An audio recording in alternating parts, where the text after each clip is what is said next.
à mon cœur accroché. Bonsoir à tous, bienvenue dans votre nouvelle émission À mon cœur accroché. C'est le nom de cette émission car tous les soirs nous recevons des femmes et des hommes qui sont accrochés à ce pays de Guyane. Ils viennent nous parler de leur parcours et de leurs espoirs pour l'avenir. Ce soir, nous avons le plaisir de recevoir un jeune dessinateur rompu à l'art du manga et enfant du Club Dorothée, Terry Dupré. Bonsoir. Bonsoir. Merci d'être avec nous aujourd'hui. Merci de m'avoir invité. Vous êtes né un 14 juillet 1985 en Guadeloupe. Dès l'âge de 5 ans, votre tante vous prend sous son aile. C'est elle qui vous a donné tout l'amour dont vous aviez besoin pour faire face aux difficultés de la vie. Au fil des ans, vous forgez votre caractère grâce aux voyages effectués auprès d'elle, Haïti, Porto Rico, Miami ou encore le Bénin. Votre famille dit de vous que vous n'aimiez pas beaucoup l'école. Et pourtant, aujourd'hui, vous pouvez citer avec fierté tous les diplômes que vous avez obtenus dans l'audiovisuel. Vous avez été initié à l'art du manga japonais dès votre plus jeune âge. Très introverti, ce monde était votre repère de choix, Dragon Ball Z ou encore le Club Dorothée. En 2010, c'est le grand départ pour Tokyo. Le mont Fuji, les moines bouddhistes, votre rêve devient enfin réalité. C'est tout naturellement que vous vous lancez dans l'écriture de La Planète Taco, un manga qui met en avant la culture caribéenne et africaine de façon ludique dans un monde héroïque fantasy. 2 tomes verront le jour à la Japan Expo en 2018 puis 2019. Autofinancé, auto-édité, auto-distribué, c'était important pour vous d'être libre dans vos choix de dessin, d'histoire et surtout de couleurs. Aujourd'hui, professeur d'art appliqué, vous mettez un point d'honneur à enseigner aux élèves l'utilité de cette matière. Pour le partage de notre culture à travers le monde, nous vous disons « Arigato gozaimasu ». Alors Terry Dupré, vous qui êtes artiste, du coup, vous êtes également prof d'art appliqué. 2 tomes déjà sortis de Planète Taco. Grâce au financement participatif, vous tenez absolument à avoir cette indépendance. On en parlera davantage tout à l'heure durant l'émission. Vous êtes toujours accroché à vos rêves et on a vu que vous êtes parti au Japon justement pour faire une sorte de pèlerinage dans ce pays qui a déjà créé beaucoup d'intérêt auprès de vous dès votre enfance. Oui, tout à fait. C'était quand? Alors, c'était en 2010. Je suis parti au Japon découvrir Tokyo. Et pendant ce séjour, j'en ai profité pour aller dans le temple de Nichiren Daishonin, qui se trouve à 1 heure du mont Fuji. Et là-bas, j'ai pu voir comment les moines japonais vivaient. Oui. Donc j'ai vécu avec eux, en fait, c'était vraiment comme eux. Je me levais aux mêmes heures, on allait aux prières, donc ça, fallait Qu'est-ce que ça vous a apporté d'aller voir aussi près des moines bouddhistes et de vivre comme eux? Ça permet de voir comment ils vivent, c'est intéressant. Vous avez prié avec eux? Oui, je priais avec eux. Ça faisait super mal aux genoux parce qu'il fallait rester. Il y avait des positions un peu comme au judo, Oui. mais c'était beaucoup plus long, quoi. Donc c'était vraiment enrichissant. On mangeait avec eux et tout. Il y a beaucoup d'échanges. On a toujours le sentiment que les Nippons, en tout cas les Japonais en règle générale, sont plutôt déconnectés de tout ce qui est culture africaine, etc. Est-ce que c'est vrai? Oui. Africaine, caribéenne. Enfin, est-ce qu'ils ont déjà vu des personnes de couleur noire? Ah si, ils en ont déjà vu, parce que dans leur histoire, justement, il y a un samouraï noir, Yasuke.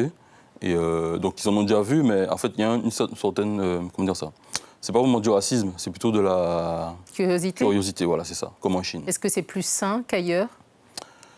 Oui, c'est plus simple, parce que c'est pas... Comment dire ça? Il n'y a rien derrière, c'est vraiment je sais pas comment nommer ça. Je dirais que c'est de l'innocence. Oui, voilà, ils ne savent pas, du coup ils essaient de connaître un peu... Comme ils sont entre eux, ils sont restés énormément de temps entre eux, donc c'est pas évident, voilà. Même aujourd'hui. Hein. Un des événements marquants de votre vie, c'est l'adoption par votre tante à l'âge de 5 ans. C'est elle qui est votre mère adoptive. Voilà. C'est vrai qu'elle n'aimait pas les enfants avant de vous adopter? Tout à fait, elle n'aimait pas les enfants, elle me l'a dit elle-même. Et je suis le premier enfant qu'elle a pris dans ses bras quand j'étais petit. Et comment ça s'est déroulé pour vous? Comment vous l'avez vécu? J'ai pas beaucoup de mémoire de ça, mais je me rappelle qu'on a grandi, on a beaucoup voyagé ensemble. Elle travaillait dans une compagnie aérienne? Voilà, à Air France. Vous étiez où? On était en Guadeloupe. D'abord, on a habité à Pointe-à-Pitre, à Louis-Mathieu. Par la suite, on a dû bouger, on s'est déplacé au Rézé, après à Vatable. Donc, on en bougeait pas mal. Surtout, donc j'étais habitué à être le nouveau en permanence, donc c'était pas évident. Dans toutes les écoles, voilà, nouveau. Toujours le nouveau. Oui. Et donc c'est pas évident à vivre au début. C'était quoi les problèmes que vous rencontriez en tant que nouveau tout le temps? Quand on est nouveau, c'est-à-dire que moi j'avais déjà une certaine carrure, mais j'étais calme, j'étais toujours dans mon coin. Donc il y avait toujours certains qui venaient t'embêter, en fait, ils venaient m'embêter. Et j'étais toujours obligé de m'énerver un moment pour rester tranquille. Après... Et vous avez rencontré la xénophobie au Bénin. Ça paraît bizarre quand même, ça parce paraît que c'est bizarre. un pays africain. Vous avez la peau relativement marron, noire, on va dire. Comment ça se fait? Comment vous l'expliquiez à l'époque? Est-ce que vous l'expliquiez à l'époque? Non, à l'époque, je n'avais pas l'explication. Mais je parlais pas leur langue, en fait. C'est-à-dire qu'ils parlaient le fond, je ne comprenais pas le fond. Donc, Et ils parlaient français dans la cour de récré? Si, ils parlaient français, mais ils parlaient le fond aussi. Et le fait que moi, je ne parle pas le fond, Oui. ça leur posait problème, donc ils me taquinaient par rapport à ça. Et des taquineries, il y a eu certains affrontements. Et vous avez réussi à vous imposer finalement? Oui, par la suite, oui. Vous intégrer? À m'intégrer, j'en ai affronté certains, et après on est devenus amis à travers le foot. Et il y avait aussi, j'étais pas le seul métis, on va dire, d'une certaine façon.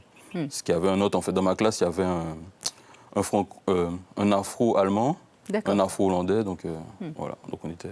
Et vous avez rencontré également la culture musulmane à travers un jeune garçon de la cour de récré également. Voilà, qui était dans ma classe. Oui, mais comment s'est fait cette rencontre? Par hasard, il était dans ma classe. Oui. Et on était dans une école catholique, et lui, il était musulman, c'était le seul musulman.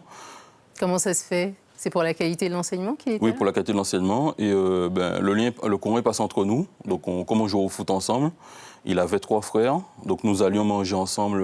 Je mangeais avec eux le midi. J'étais pas le... Mais ils m'ont accueilli comme ça, ils m'ont accepté. On mangeait ensemble. Et franchement, c'est comme ça que j'ai découvert la religion musulmane. Exactement. Quelle leçon vous pouvez tirer de ce passage de votre vie? C'est le côté familial. Vraiment, en dehors des clichés qui existent, sur les musulmans, c'est vraiment l'amitié, quoi. Dans cette émission, on propose toujours à l'invité de nous faire partager un livre qui accompagne sa vie au quotidien. C'est quoi votre livre? Alors, c'est L'Alchimiste de Paulo Coelho. Pourquoi? Parce que c'est le seul livre que j'ai lu, que j'ai eu tout de suite envie de lire une fois que j'avais fini l'histoire. C'est sorti en 1994, il me semble, en France. Et vous l'avez lu à quelle époque? Je l'ai lu en... Vous aviez quel âge? J'avais 19 ans. Donc je crois que c'est en... Je ne me rappelle plus. C'est le temps entre 2003 et... Donc c'est une sorte de conte philosophique voilà. de l'auteur brésilien qui parle d'une légende personnelle que chacun doit essayer d'atteindre finalement. C'est quoi votre légende personnelle à vous? Ma légende personnelle, c'est le voyage, réaliser son rêve. Et mon rêve, c'est vraiment de faire connaître ma culture aux gens de tous bords. Donc dessiner des mangas, c'est votre légende personnelle. Et vous teniez, au départ, quand vous avez commencé à écrire des mangas, est-ce que vos personnages aient la couleur noire? Tout à fait. Parce qu'il y en avait très peu dans les mangas que vous lisiez quand vous étiez plus jeune.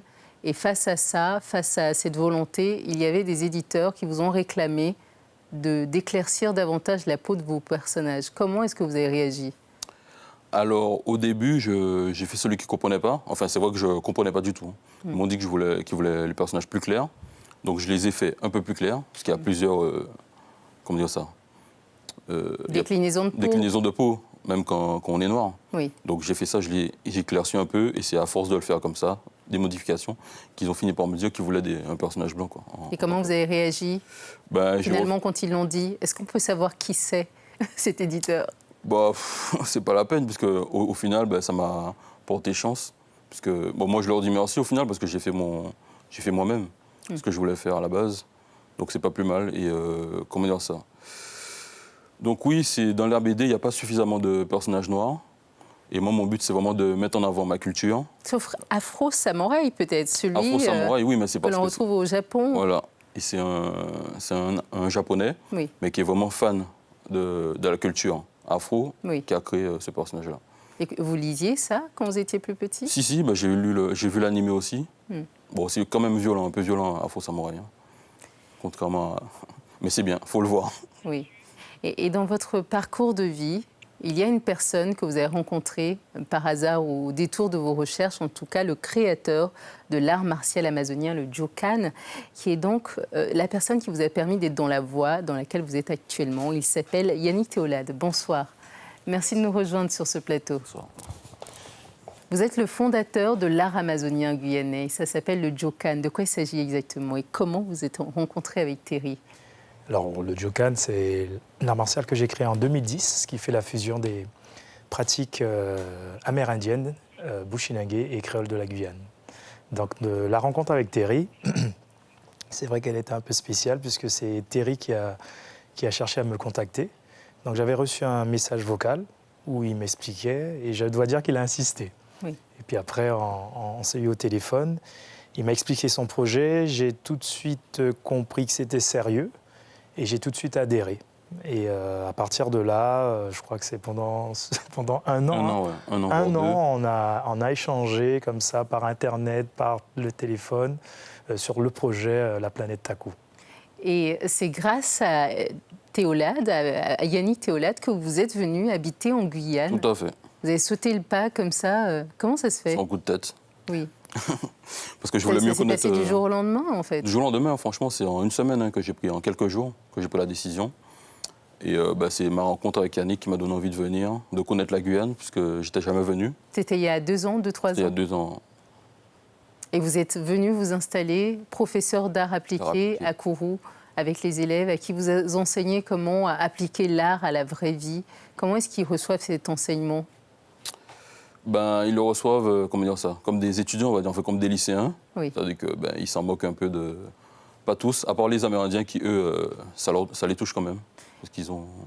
globalement, il n'y en a pas beaucoup qui sont curieux de ça. Pour en venir à cette collaboration avec Yannick Théolade, vous travaillez ensemble en ce moment sur un nouvel album qui va parler essentiellement de l'art amazonien guyanais, donc le Djokan. Parlez-nous un peu de ce projet.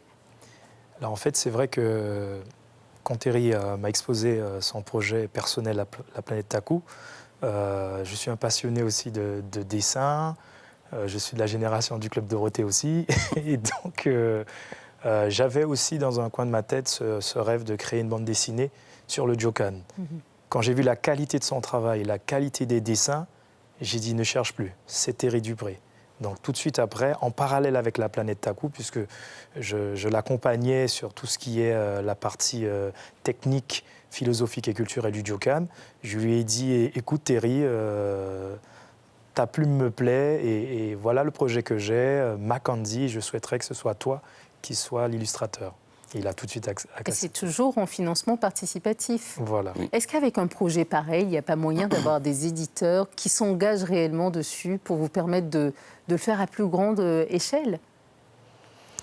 Oui, sûrement. Après, c'est vrai que créer une bande dessinée, ça coûte cher. Ça coûte très cher. Ça coûte combien? On ne va pas rentrer dans les détails, mais pour que le public comprenne, en noir et blanc, oui. Une page quand on feuillette comme ça, on est content, mais une page d'une bande dessinée, ça va entre 150 et 200 euros. Donc quand vous avez un manga de 160... Rien que la seule page, en fait. Rien que la seule page. Et quand un manga, généralement, c'est 160 pages, si je ne me trompe pas. Donc vous faites 160 fois 200, vous avez déjà juste la partie création. Je ne parle pas de la mise en page, je ne parle pas de l'impression, Donc oui, ça coûte cher et je parle simplement en noir et blanc. Donc en couleur, c'est encore beaucoup plus cher. Et là, avec le financement participatif, ça vous permet de quand même distribuer à une certaine ampleur, à un certain niveau. Est-ce que ça aide beaucoup, ce financement? Ce financement, il faut être connu. D'abord, le but, c'est de réussir à créer sa communauté à travers son œuvre. Donc il faut aller aux conventions. Moi, je ne peux aller qu'à la Japan Expo chaque année, Pourquoi? malheureusement. Pourquoi juste parce que ça se trouve pendant la période des grandes vacances scolaires. D'accord. Voilà. Donc, et c'est là que vous faites connaître votre travail auprès des gens. Plus nombreux. Est-ce que c'est aussi là qu'on peut rencontrer des éditeurs? Ah si, il y a tous les éditeurs d'ailleurs. Il y a Ankama, il y a Kiyun, il y a Glénat, il y a vraiment la majorité des... On aura l'occasion avec vous, Yannick Théolade, de parler davantage de ce nouveau projet qui s'appelle Makandi, donc La forêt interdite. C'est le premier tome qui est en cours de publication. En ce moment, où ça en est exactement? Quand est-ce qu'on pourra les lire? Alors, pour tout dire, c'est finalisé. C'est dans les cartons et d'ici peu, le public guyanais... Combien d'exemplaires pour cette première parution? Ah oui, c'est vraiment limité. On a 300 exemplaires pour le premier épisode. Ouais. Très bien, très bien. C'est un projet qui j'espère, aura le vent en poupe. Nous demandons toujours à l'invité dans cette émission de nous donner une phrase qui le guide dans sa vie. Restez avec nous, Yannick Théolade, pour entendre cette phrase. Quelle est votre phrase, Thierry Dupré? Alors, c'est la vie ne peut être vécue qu'avec des gens qui en valent la peine. Et c'est qui ces gens qui valent la peine pour vous? Alors, bon, il y a Yannick. Et Yannick, il y a vous aussi, ma mère, mes 2 sœurs, Oui. ma grand-mère, voilà. Et puis mes amis aussi, qui m'accompagnent sur mon projet. On vous propose de l'écrire dans le livre d'or de « À mon cœur accroché » D'accord. pour laisser une petite trace de votre passage. Merci. La vie n'est belle que partagée avec les bonnes personnes. Donc votre famille également fait partie de ces personnes. Et vous, Yannick Théolade, c'est qui les bonnes personnes pour vous? Ma famille, mes parents, mes amis, mes élèves, les parents de mes élèves et puis tous ceux qui m'apportent, je dirais, que ce soit de manière positive et même négative, tous ceux qui me permettent de grandir. Vos collaborateurs aussi avec Thierry Dupré? Ce n'est même plus un collaborateur, c'est un ami. Vous y croyez à cette amitié qui sort comme ça, peut-être de nulle part quand on en entend parler? Parfois, c'est des opportunités. Et Thierry, je ne sais pas pourquoi, mais au-delà de son talent, il dégage quelque chose il est sincère. Et c'est ce que j'apprécie. Il croit en ses rêves et c'est pour ça que je l'ai accompagné, parce que j'ai vu que c'était un jeune qui avait envie de transmettre, qui avait envie de partager. Et à sa manière, il me fait grandir, il me fait connaître ce domaine. Et oui, Thierry, c'est quelqu'un de vrai pour moi et qui mérite d'être connu. Thierry Dupré, justement, il y a une personne qui, dans votre enfance, vous a toujours suivi, qui a, comme on peut dire, un lien irrévocable avec vous. On vous propose de regarder.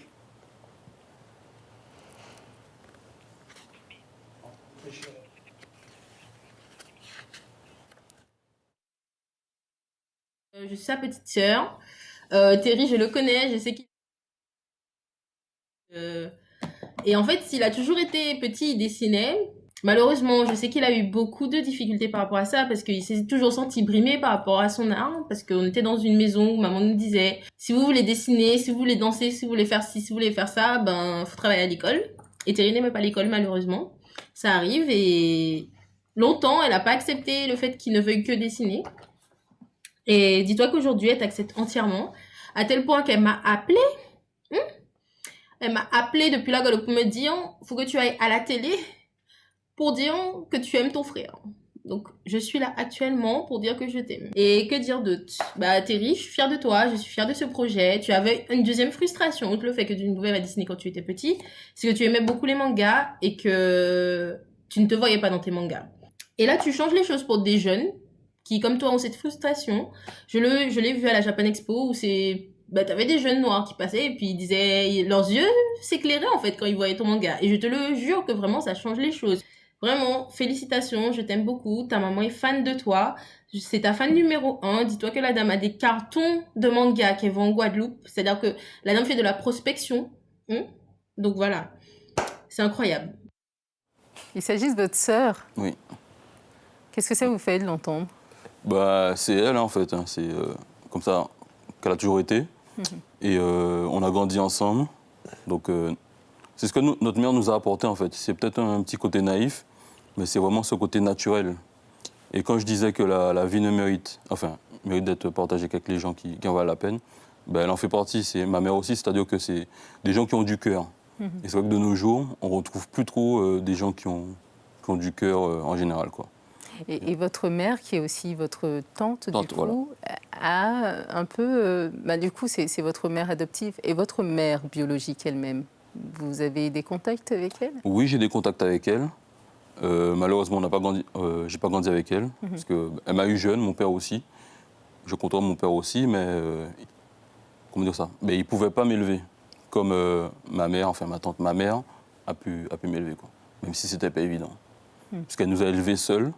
Aussi, il y a beaucoup de... je fais partie des trentenaires qui ont été élevés par une mère célibataire. Il y en a énormément et c'est pas évident. Merci Thierry Dupré. En ce moment, qu'est-ce que vous écoutez comme musique en ce moment? Alors, j'écoute Mike Shinoda. Oui. Et un ancien membre de Linkin Park. Oui. Et pourquoi vous aimez bien ce qu'il fait? Ghost, c'est ce que vous préférez? Voilà. Ben, j'aime bien son style, j'aime bien les paroles de sa musique qui sont profondes, contrairement à... Parce que le rap, en fait, il y a beaucoup de bling-bling. Oui. Et du coup, ben, lui, comment dire ça, il apporte une fraîcheur par rapport aux autres. Et dans son travail également, on retrouve pas mal de BD, de dessins dans ce qu'il fait. C'est peut-être aussi ça qui vous attire? Oui, il y avait un petit côté manga aussi, parce qu'ils avaient fait un clip entièrement fait en animé. Oui. Donc ça me parle. Et j'aime bien aussi voilà, tout ce qu'il y a autour. Il y avait donc globalement le groupe, quoi. Est-ce que vous avez des projets dans ce sens d'allier un peu votre talent de dessinateur avec d'autres talents, que ce soit de la danse, de la musique, quoi qu'il en soit, de vraiment partir tout azimut dans la culture? Ah oui, j'adorais ça. Mais après, il faut rencontrer les bonnes personnes pour que ça puisse se faire, quoi. Sur ce dernier projet, on en parlait tout à l'heure, Ensemble, c'est donc la prochaine BD que vous allez sortir ensemble. Pourquoi avoir choisi, je me permets d'y revenir, un terme en aloukou pour en parler?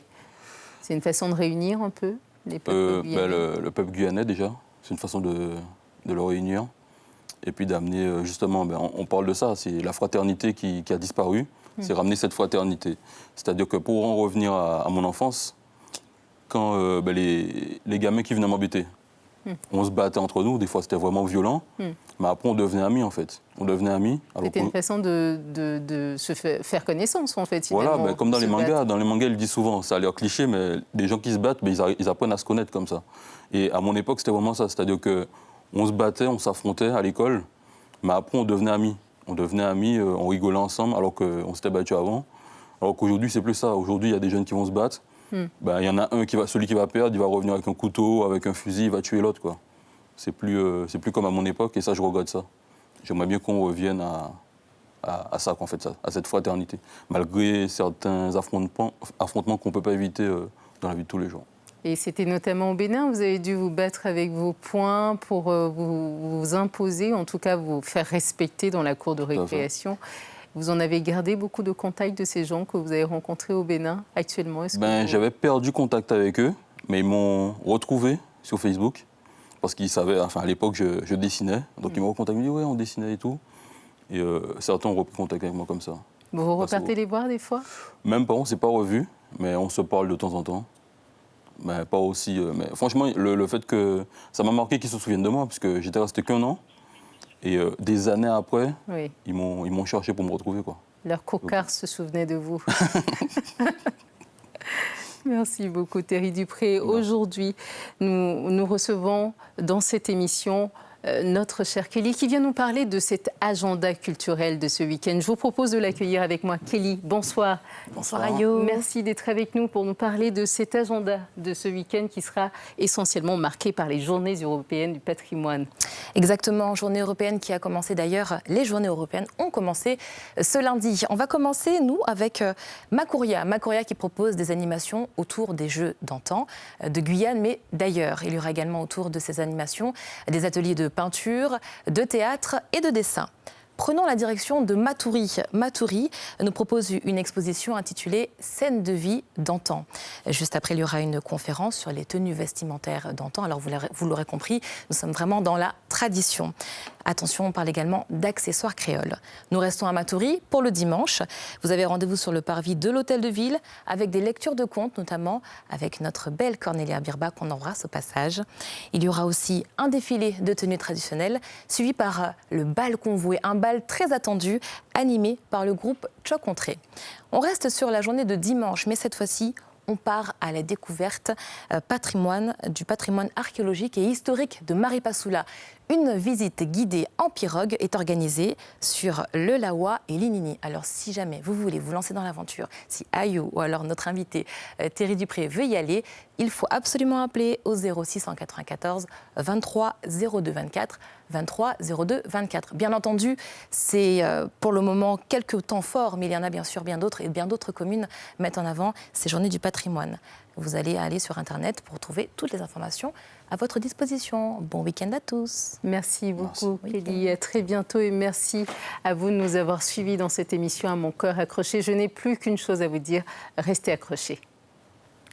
Merci beaucoup Merci de m'avoir invité. d'avoir été avec nous, d'avoir discuté de tout ça. Et d'ailleurs, comment ça se passe actuellement avec Suivez l'info sur Guyana Première, télé, radio et Internet.